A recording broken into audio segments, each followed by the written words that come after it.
Hello and welcome to the latest edition of YES101 Visual Radio. Bringing you the news, I'm Steven Machado. Let's take a look at your headlines first. News First headline. We received intel on potential threats 3 weeks ago, and action was taken, says police chief. We relinquish power after rebuilding nation, says Sri Lanka's AKD.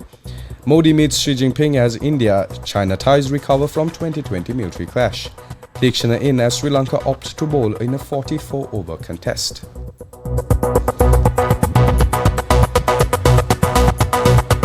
Your local news first. Sri Lanka police chief disclosed that authorities were aware of the US security alert issued by the US embassy to its citizens and that they were kept informed about it by the intelligence services. Acting Inspector General of Police Priyantha Veerasurya said that a special security program was implemented in response to potential threats arising from the ongoing conflict in the Middle East. The intelligence prompted extensive discussions with the National Security Council led by the President over the past 3 weeks. Based on these discussions, a special security program was implemented to ensure the safety of foreign nationals, their locations and sites they used for religious events by these individuals.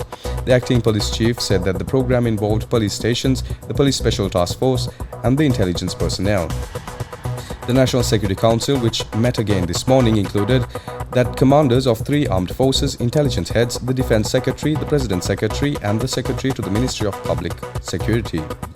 They had reviewed the situation and provided further instructions to ensure the security of foreign nationals. The special security plan, which began at 5 a.m. today, included searches and other measures. However, no suspicious person or items were found.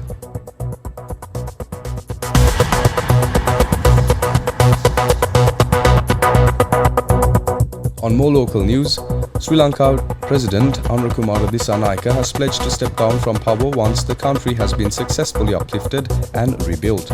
Speaking at a public rally, the president emphasized the importance of national security and the need for a strong government to overcome the challenges Sri Lanka is currently facing.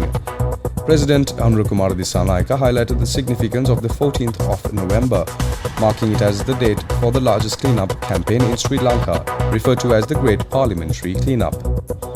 President AKD said, and I quote, "Many are talking about the need for an opposition, but this time we need a strong government that empowers the people."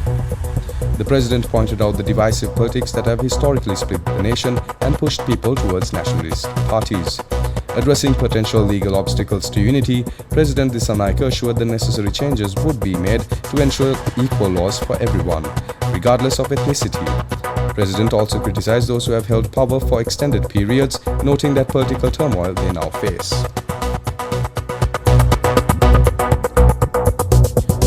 Up next is your international news. International news.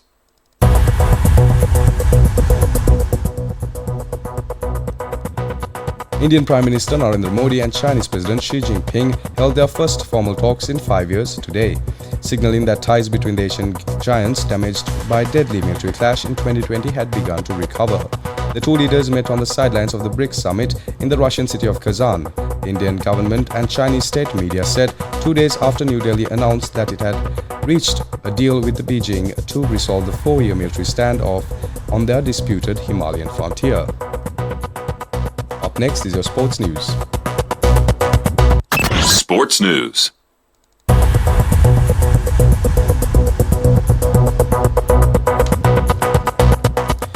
Sri Lanka won the toss and chose to bowl in the first rain-shortened second ODI. The toss was delayed by 2 hours and 15 minutes, and the match curtained to a 44 overs aside affair by drizzle. Sri Lankan captain Charitasa Lanka said his decision at the toss was influenced by his team's preference to chase. In what could be a match which could be Sri Lankan captain Charitasa Lanka said his decision at the toss was influenced by his team's preference. Sri Lankan captain Charitasa Lanka said his decision at the toss was influenced by his team's preference to chase. In what could be a match in which Duckworth-Lewis turn calculations play a role, West Indies captain Shai Hope also said that he would have bowled first.